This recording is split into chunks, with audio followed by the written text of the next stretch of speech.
हम IGNOU assistant registrar series में आज पढ़ेंगे लोक प्रशासन के क्षेत्र।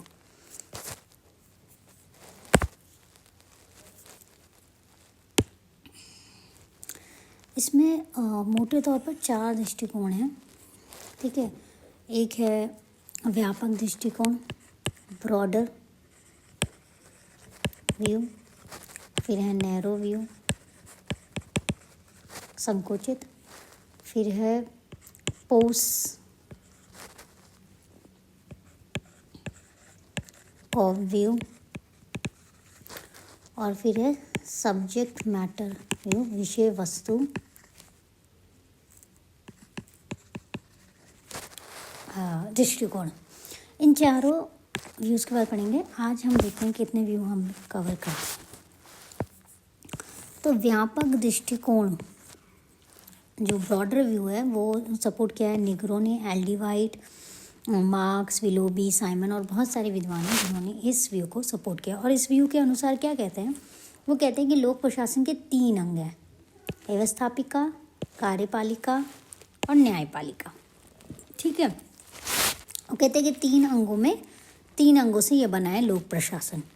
और वो कहते हैं ये दृष्टिकोण, इस दृष्टिकोण को मानने वालों के अनुसार लोक प्रशासन के क्षेत्र में वे सभी क्रियाकलाप सम्मिलित हैं जिनका प्रयोजन लोक नीति को पूरा करना है या क्रियान्वित करना है। मतलब हम कहना है कि वो सारे क्रियाकलाप लोक प्रशासन के क्षेत्र में आते हैं जिनका लक्ष्य या जिनका ध्येय या जिनकी परियोजना, जिनका प्रयोजन मतलब पर्पस लोक नीति मतलब सोशल पॉलिसी को लागू करना या पूरा करना है। प्रोफेसर वाइट ने अपनी परिभाषा में भी यही बात कही है।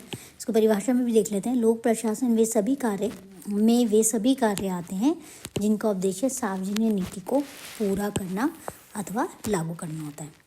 विलोबी ने लिखा है कि विलोबी मानते हैं कि सरकार से संबंधित या सरकार द्वारा किए गए जितने भी कार्य हैं वो सब लोक प्रशासन में आता है। उनकी परिभाषा को देख लेते हैं। लोक प्रशासन उस कार्य का प्रतीक है जो सरकारी कार्य के वास्तविक संपादन से संबद्ध होता है, चाहे वे कार्य सरकार की किसी भी शाखा से संबंधित हो। कोई भी शाखा से संबंधित हो कार्य, वो सब लोक प्रशासन में आएंगे। उनकी एक परिभाषा और है जिसमें उन्होंने कहा है कि एक्सरे मशीन, चाहे सरकार की कोई एक शाखा, चाहे मान लीजिए उसका हॉस्पिटल है, वहाँ पे एक्सरे मशीन का भी संचालन हो रहा है तो वो भी लोक प्रशासन में आएगा, क्योंकि उसकी मॉनिटरिंग भी होगी, उसकी निगरानी भी होगी, उसका रखरखाव सब चीज़ें देखी जाएंगी, तो वो भी लोक प्रशासन में आता है। चाहे सिक्के ही क्यों ना ढाले जा रहे हैं, ढालना भी अगर वो सरकार की कोई शाखा से संबंधित है तो वो भी लोक प्रशासन में आएगा, ठीक है।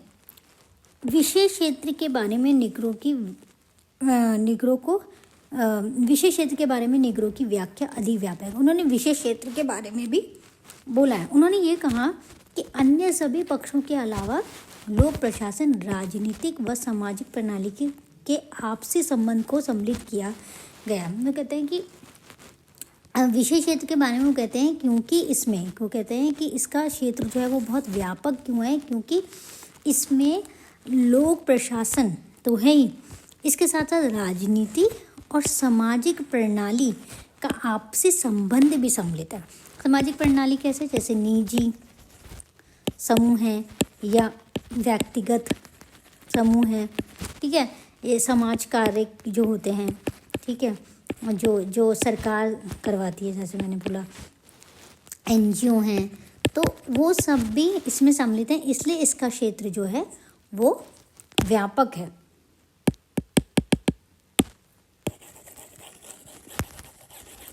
ठीक है। इसीलिए इसके क्षेत्र को निग्रो ने व्यापक कहा है। विशेष क्षेत्र के बारे में निग्रो ने इसे अधिक व्यापक कहा है क्योंकि इसमें राजनीतिक और सामाजिक प्रणाली के आपसी संबंध को सम्मिलित किया गया है। आगे चलते हैं।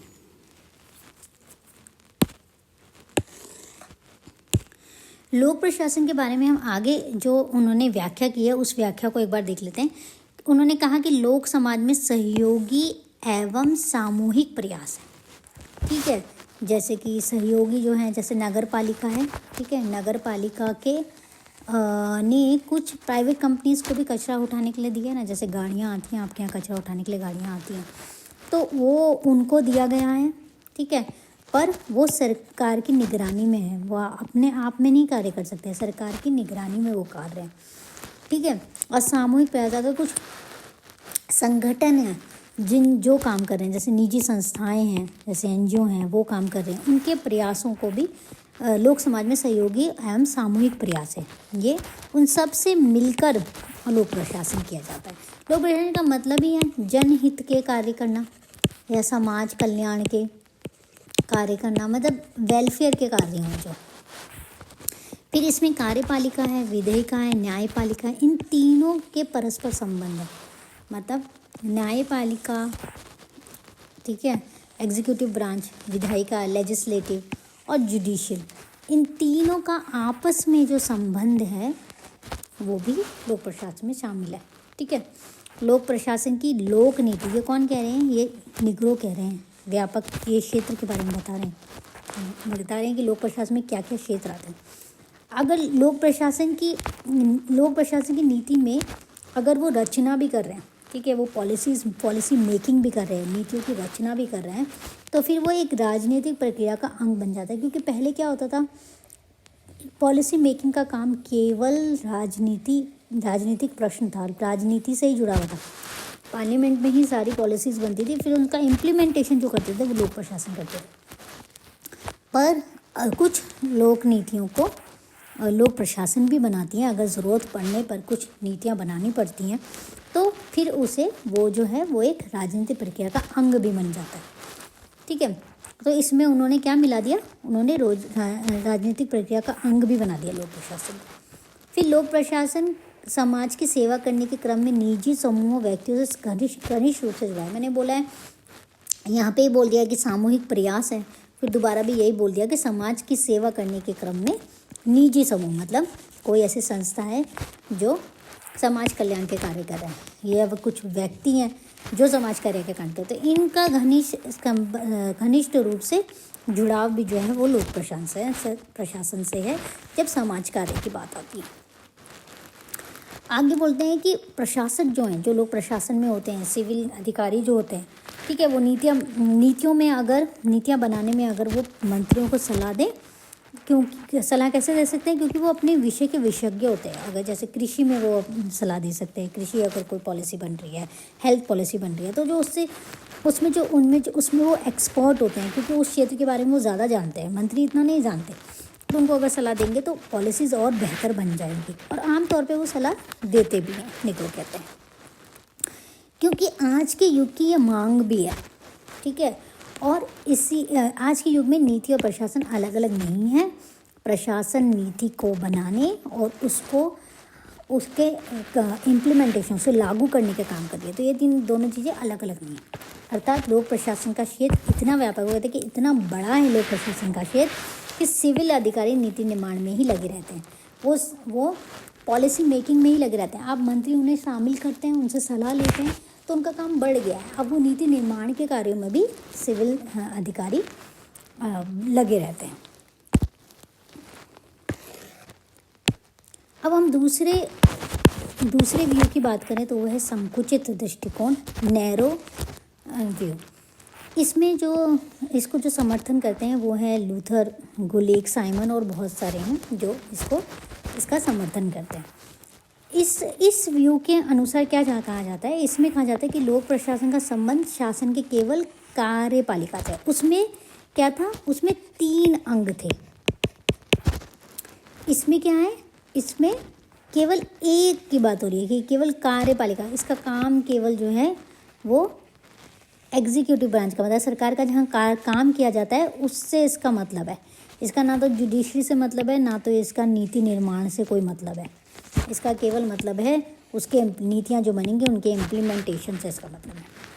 तो साइमन की परिभाषा देख लेते हैं कि लोक प्रशासन से अभिप्राय उन क्रियाओं से है जो केंद्र, राज्य, स्थानीय सरकारों की कार्यपालिका शाखाओं द्वारा संपादित की जाती है। उनका कहना है कि केंद्र सरकार, राज्य सरकार और स्थानीय सरकारों की जो कार्यपालिका है, जो काम करती है, ठीक है, डिस्ट्रिक्ट मजिस्ट्रेट, कलेक्ट्रेट, सेक्रेटरीट, इनसे मतलब है इनका, सिर्फ कार्य करने से मतलब है और बाकी नीति निर्माण से इनका कोई मतलब नहीं है। आगे लूथर गुलिक भी यही कहते हैं कि इसका विशेष संबंध जो है वो कार्यपालिका से है, बाकी किसी चीज़ से नहीं है। ठीक है,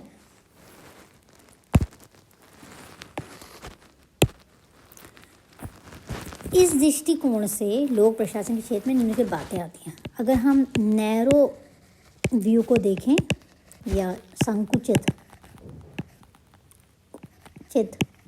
दृष्टिकोण की बात करें तो उसमें खुद लोक प्रशासन में क्या क्या काम किए, क्या क्या अध्ययन किए जाते हैं। सामान्य प्रशासन का अध्ययन, इसमें क्या क्या अध्ययन किया जाता है? समस्याएं, जो प्रशासन में समस्याएं से संबंधित, सामान्य समस्याओं से संबंधित है, जैसे कि प्रशासन की नीतियाँ, लक्ष्य निर्धारण, प्रशासन के ऊपर निर्देश, निरीक्षण, नियंत्रण, निगरानी करना, उसका निरीक्षण करना, उसको डायरेक्ट करना, उस टारगेट का निर्धारण करना कि इस टारगेट पे काम होगा, प्रशासनिक नीतियाँ बनाना, ये सब इनमें जो समस्याएं आती हैं उनका अध्ययन प्रशासन में किया।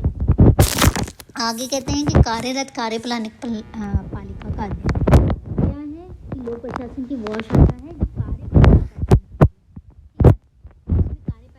मतलब है, जो असैनिक कार्यपालिका, जिसका सैनिक से कोई मतलब नहीं है। ठीक है, बाकी चीज़ों से ये, ठीक है, तो ये जितनी भी असैनिक क्रियाएं जो हैं उनसे उस कार्यपालिका का अध्ययन करती है।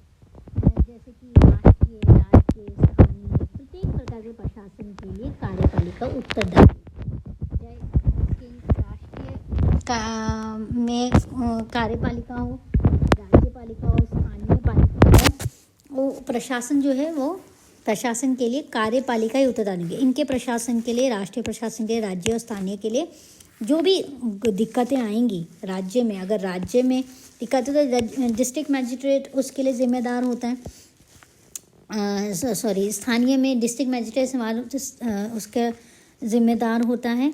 ठीक है, ऐसे जितने भी कार्यपालिकाएं, जो भी एग्जीक्यूटिव ब्रांच है जो काम करती है सरकार के लिए, वो जिम्मेदार होंगी।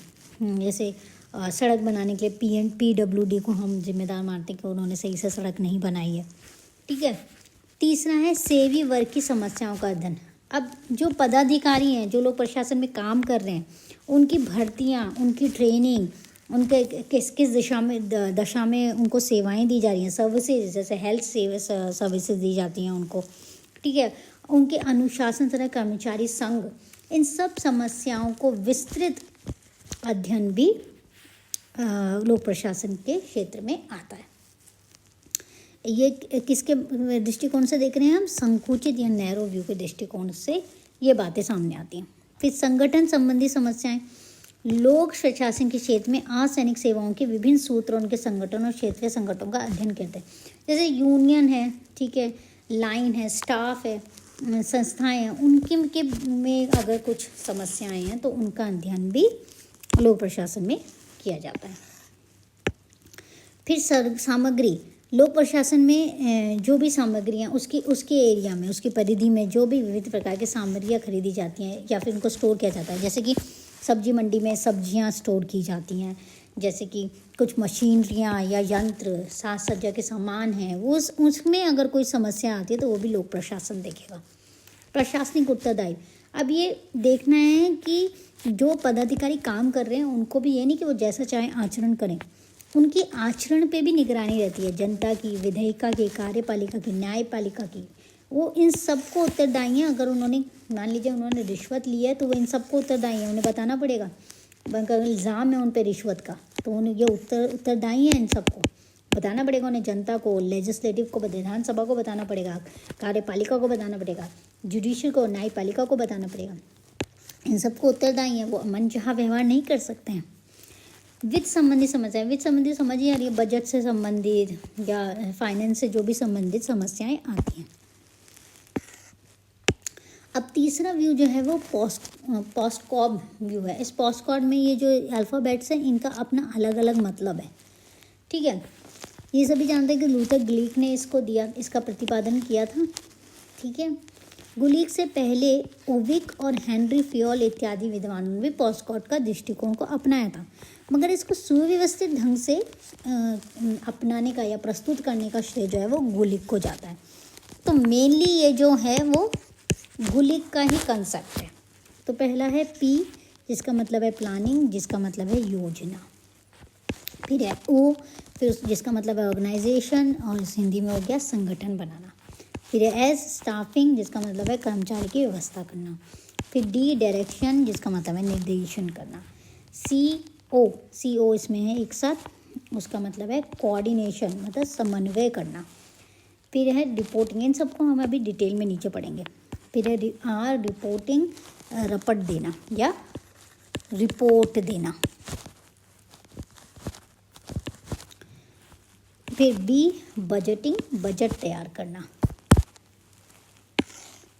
अब देख लेते हैं, लुथर गुलिक ने प्रशासन के इन 7 तत्वों या मुख्य कार्यपालिका कार्यों को निम्न रूप से व्याख्या करते हैं। ठीक है, उन्होंने प्रशासन को इन 7 तत्वों में बांट दिया है। ठीक है, वो 7 तत्व हम ऊपर पढ़ सकते हैं। अब हमें इसका पूरी तरह से देखते हैं कि पी प्लानिंग है क्या। अर्थात एक व्यापक ढांचे में आवश्यक कामों को करना, उपक्रम के तय लक्ष्य पूरा करने के लिए इन कामों को करने की पद्धति तैयार करना। हमें प्लान करना है कि मान लीजिए कोई भी अगर कोई बिल्डिंग भी कंस्ट्रक्ट होती है, बिल्डिंग का भी निर्माण किया जाता है, तो पहले प्लान किया जाता है कि कौन सी ज़मीन होगी, कितना ज़मीन पे बनेगा, कितने उसमें फ्लोर्स होंगे, कहाँ किसके लिए वो बनाई जा रही है, ये सब देखने के लिए पहले हम प्लान करते हैं। तो वही है प्लानिंग, योजना बनाना। काम करने के लिए हमें जो लक्ष्य हमें पढ़ना है उसकी एक पद्धति, एक स्टेप्स हमें कहने कि इस स्टेप यहाँ हमें पहुँचना है तो इसके ये स्टेप्स, मतलब ये प्लानिंग है। ठीक है, फिर दूसरा है ऑर्गेनाइजिंग, संगठित करना। ओ से है ऑर्गेनाइजिंग, संगठित करना। संगठित का मतलब है एक औपचारिक ढांचे की स्थापना करना। अब हमें ये तो पता चल गया कि ये स्टेप हैं, यानी इनके स्टेप को करने के लिए भी तो हमें ये मान लीजिए हम बात करें, ये ज़मीन पे हमें एक बिल्डिंग बनानी है। ठीक है, तो इस बिल्डिंग बनाने के लिए पहले हमें ज़मीन की ज़रूरत है, लैंड। ठीक है, ये लैंड पाने के लिए हमें बात करनी पड़ेगी, है ना, ओनर से या फिर गवर्नमेंट से। ठीक है, तो ये काम, ये लैंड पाने के लिए, बिल्डिंग बनाने से पहले इस लैंड पाने के लिए हमें जो काम करने हैं उनका भी विभाजन किया जाएगा, काम का भी उपविभाजन है। इन स्टेप्स के अंदर भी बहुत सारे स्टेप, तो उसको ही हम बोले संगठित करना, एक औपचारिक ढांचा तैयार करना कि ये ऐसे कराया जाएगा, ये ऐसे इन सब की। फिर इस एक स्टेप के अंदर बहुत सारे स्टेप होंगे, उनको ऑर्गेनाइज करना कि कैसे किए जाएंगे वो सारे स्टेप।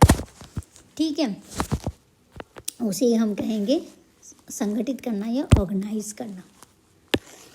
फिर आता है स्टाफिंग। स्टाफिंग से समझ ही आ रहा है कि कर्मचारियों से संबंधित है, तो कर्मचारियों की भर्ती, कर्मचारियों के ट्रेनिंग, उन्हें उनके बेहतर स्थितियाँ काम में, जैसे कि मान लीजिए कि उन्हें ऐसी जब माइन में काम करना है, तो माइन में काम करने के लिए उनके पास वैसी वर्दी होनी चाहिए, वैसे सेफ्टी इक्विपमेंट्स होने चाहिए। ठीक है, उनकी सेफ्टी का ध्यान रखना, पहले बेहतर स्थितियाँ बनाना, उनको ट्रेनिंग देना, किस तरह से काम किया जाएगा वो ट्रेनिंग देना। ठीक है, उनको उनके सुपरवाइज़र उन्हें ट्रेनिंग देंगे।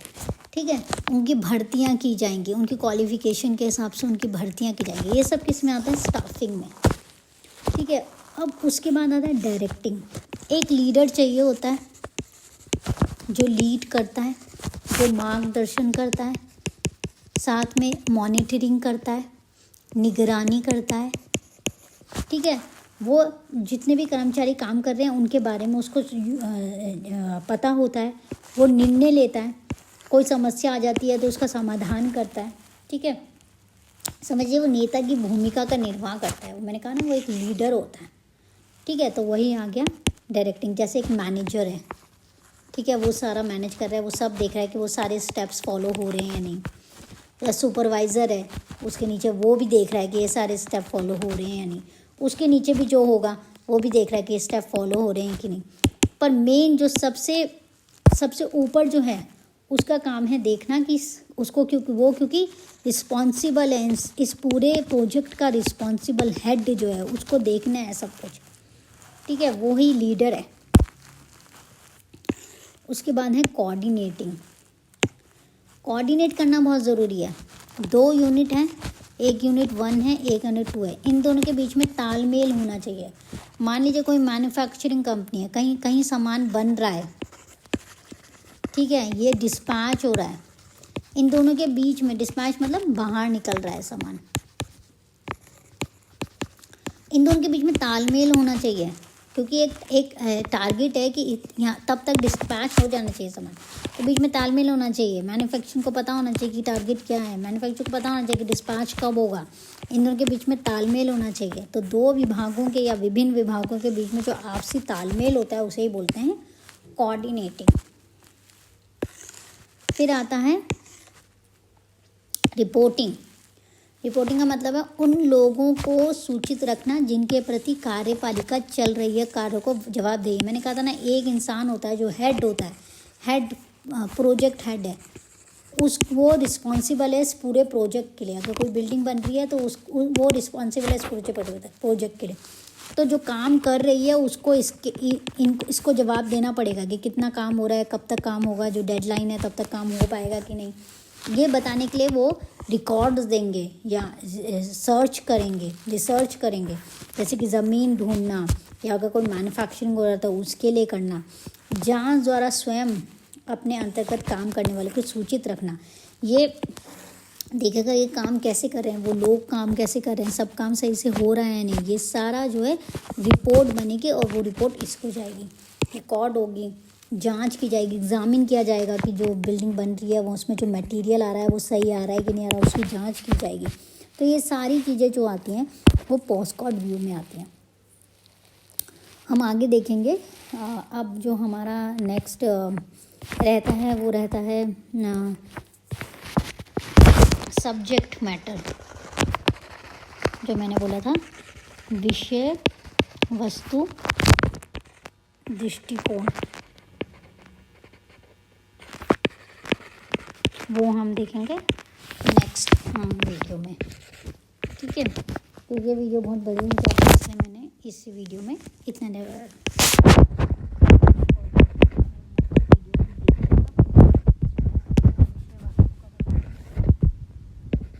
स्कोप वाला हमारा जो क्षेत्र वाला टॉपिक है वो पूरा हो जाएगा। अगर आपको पसंद आता है तो प्लीज़ लाइक कीजिए, बाकियों को शेयर कीजिए अगर ये आपको लगता है कि जानकारी सही है।